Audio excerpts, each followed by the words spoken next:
Olá, tudo bem? Se você tem epilepsia e além da epilepsia você tem síndrome do pânico e tem depressão, eu gostaria de indicar um livro para você maravilhoso, um livro que tem ajudado muitas famílias.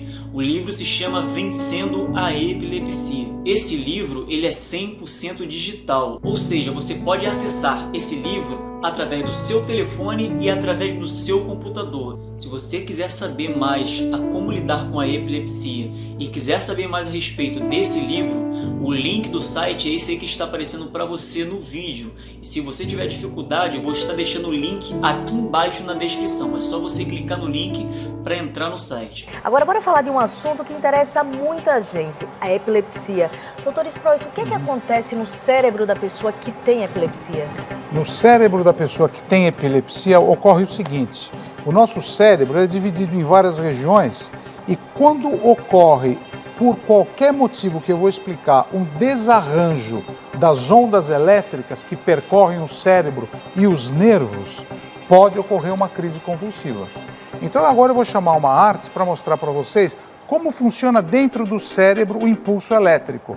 Aí a gente tem os neurônios, que é a célula nervosa, e essa eletricidade passa em todo o nosso corpo e isso faz com que os movimentos ocorram. Levantar um braço, abaixar um braço, por determinada zona do cérebro. De repente, ocorre um curto-circuito cerebral e os músculos todos começam a funcionar, os nervos, e a pessoa pode perder os sentidos, pode ter crise convulsiva. E isso acontece muito. Nos Estados Unidos fez um levantamento, uma a cada 26 pessoas podem ter uma crise convulsiva. Nossa, a cada 26 pessoas, uma pode ter. E no Brasil, a cada 100 pessoas, 2 podem ter crise convulsiva. Bom, a gente vai aprender hoje o que a gente deve fazer se isso acontecer do nosso lado, para poder ajudar. Exatamente. Agora, antes de ter a crise, quais são os sintomas, doutor? Depois desse curto-circuito. Isso é muito importante saber. Então eu vou chamar uma outra arte para a gente ver quais são os principais sintomas. A perda de consciência ocorre na maioria dos casos, a pessoa fica desacordada. Ocorrem contrações musculares, espasmos musculares difusos no corpo inteiro. Pode acontecer com mordida da língua, com sangramento. Então eu vou explicar o que fazer nesses casos. Ao mesmo tempo pode ter incontinência urinária. Você vê que a pessoa está urinando na roupa mesmo porque perdeu a consciência também. E geralmente depois que aconteceu a crise convulsiva, que deve demorar menos de 5 minutos, tem confusão mental. Doutor, a pessoa sente quando vai ter a crise? Não, ela não sente quando vai ter. A crise parece que é uma aura. Parece que é alguma coisa que vem do nada e você desliga. É uma chave que liga e desliga. Liga e desliga. E tem pessoas que não têm crise igual a outra. Por exemplo, eu posso ter uma crise convulsiva de um tipo e você pode ter de outro tipo. Tem pessoas que ficam ausentes. Está na cadeira, ausente, está em crise convulsiva ali. E a pessoa às vezes nem percebe Nem que está do lado. percebe, só quem está do lado é que sabe que você teve uma crise convulsiva. Vamos ver agora as principais causas da epilepsia. A primeira é a predisposição genética. Nós já identificamos 500 genes responsáveis pela epilepsia. A malformação durante a gestação, o cérebro do nenê é muito sujeito a malformações. Falta de oxigênio durante o parto, principalmente nos partos prolongados, né? Traumatismo craniano, por isso que é importante você que anda de moto, faz atividade esportiva, use capacete e use o cinto no carro. Outra coisa são as doenças neurológicas, como o acidente vascular cerebral, é causa de epilepsia. Doenças infecciosas, como a meningite, o HIV e a neurocisticercose, aquela doencinha do corpo. Entendeu? Agora, doutor, quem é que pode ter epilepsia? A pessoa já nasce com a epilepsia. A gente viu também na reportagem que depois de um acidente que desencadeou, né, a epilepsia. Exato. Ou quais são os fatores de risco? Vamos ver, dar uma olhadinha agora nos fatores de risco. O primeiro deles é ficar muitas horas sem dormir. O cérebro não tem aquele descanso apropriado. Olha. Outra coisa, consumo de drogas e bebidas alcoólicas em excesso. Você intoxica o seu organismo e o cérebro. O estresse prolongado, essa nossa menina do nosso VT, ela teve por estresse também. E não tomar a medicação corretamente, esse é um fator fundamental. Quem toma remédio para tratar a crise convulsiva tem que ter o horário certo, a quantidade certa e não pode parar a qualquer momento. Seguir a risca. Tem que seguir a risca. Tem que seguir a risca, por isso também é importante nós todos aqui aprendermos mais sobre epilepsia. A gente já sabe o que causa, quais são os fatores de risco e quem pode ter. Mas quais são os medicamentos, quais são os tratamentos? A gente tem aqui um boneco onde o que o doutor vai usar para poder explicar para a gente o que você de casa, o que eu, o que Renata, o que a gente pode fazer se alguém sofrer uma crise do nosso lado, como a gente pode ajudar. Isso tudo é logo depois do intervalo, não sai daí porque é assunto importante. Doutor Sproisser, a gente vai falar sobre o tratamento da epilepsia. Exato. Só que a gente viu na reportagem a Adélia falando que quando ela fazia direito, dentro da sala de aula, ela teve uma crise de ausência. E o professor teve a capacidade de perguntar por que uma débil mental estava dentro da sala de aula. Crise de ausência é a mesma coisa que epilepsia? O que aconteceu é um absurdo, né? Uma coisa que a gente não aceita mesmo. Mas, respondendo a pergunta, assim, a crise de ausência pode ser uma característica da epilepsia. Nós temos dois tipos de epilepsia. Uma que é focal, que só dá numa parte do cérebro, e a outra que é generalizada, dá nos dois cérebros difusamente. E agora, como é que a gente vai tratar isso? A primeira coisa, o neurologista, que é o médico apropriado, começa dando remédio por boca, chamado anticonvulsivante, que pode ser a carbamazepina, oxcarbamazepina, difenilidantoína, enfim. Hoje nós temos muitos medicamentos. E a arte de tratar a epilepsia é você saber a dose, quantos comprimidos e às vezes tem que misturar remédio. Isso tem que ser tomado. Mas tem pessoas que têm uma crise só e nunca mais vão ter na vida outra crise. Mas o importante é começar o tratamento e depois o médico desmama a droga e para e acabou o problema. Agora, tem pessoas que mesmo com o medicamento não conseguem curar. Então o que a gente faz? Tem técnicas cirúrgicas que a gente tem que abrir o cérebro, localizar por eletroencefalograma aonde eu foco e pegar um bisturi e fazer algumas incisões no cérebro lá dentro para que esse impulso elétrico não seja difundido pelo corpo.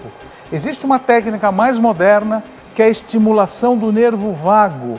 Aqui coloca um estimulador, uma bateria aqui embaixo da pele e por estímulo elétrico esse nervo vago emite eletricidade aqui no cérebro e para o impulso. Também temos técnicas novas agora, com estimulação cerebral, tem laser, tem várias técnicas mais atuais para tratamento cirúrgico da crise de epilepsia.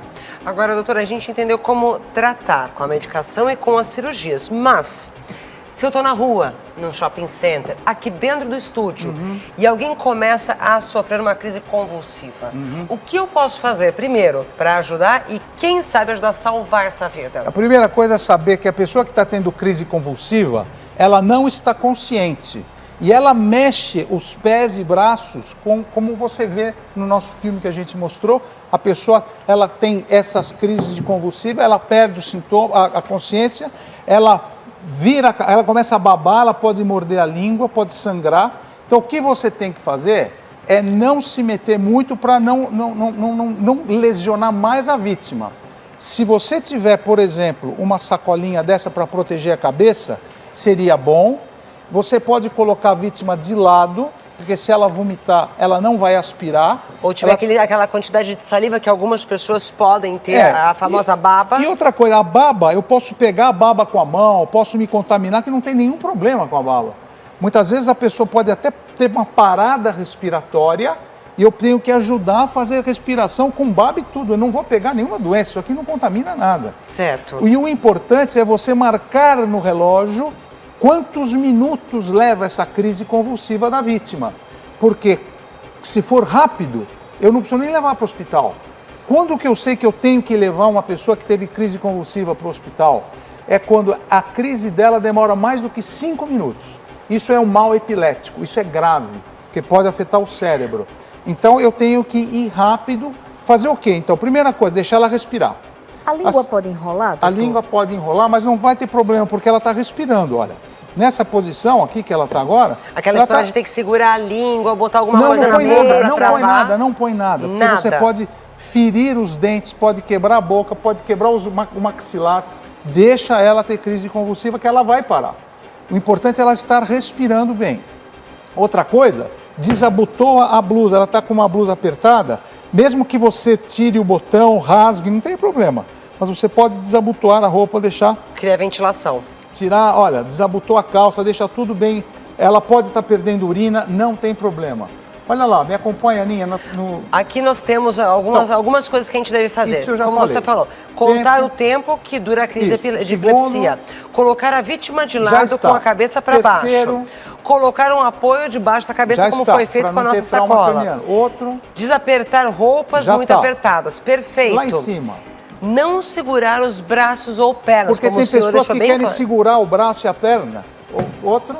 Depois, não colocar as mãos nem qualquer objeto na boca do paciente. E finalmente, não dar de beber nem de comer durante a crise. Não precisa jogar água, dar café, tentar alimentar, que não está acontecendo nada. Ela vai parar de ter a crise, entendeu? Agora, mais de 5 minutos, tem que correr para o hospital. Tem que correr para o hospital. Muito bem.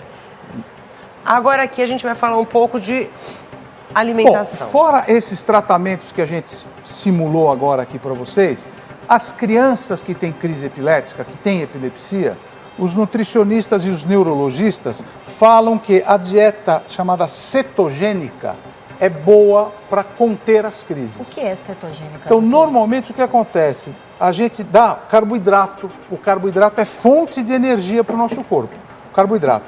Mas se eu tiro o carboidrato e dou gordura, agora a gordura é que vai dar energia para o nosso corpo. E a produção de corpos cetônicos. Isso é dieta cetogênica. É a dieta sem carboidrato. Então, a dieta é a base de ovos, de proteína. Ovos, carne, salmão, gorduras boas ou até queijos, frutas como coco, abacate e alguns vegetais como esses que estão aqui. O que acontece? O corpo produz corpos cetônicos e essa produção de corpos cetônicos diminui as crises convulsivas. Que maravilha! Mas isso tem que ser dado por médico e nutricionista para ter um acompanhamento ideal. Lembra que o neurologista é o profissional de excelência para acompanhar esses casos de epilepsia. E também o nosso doutor Antônio Spreusser, que hoje termina com a gente aqui no estúdio. Aqui no estúdio. Obrigada, até a semana que vem. Boa Mas, semana. Meio-dia, ele estará ao vivo no chat. Então, tem perguntas sobre epilepsia? Aproveita, manda sua pergunta, bate o papo ao vivo com ele.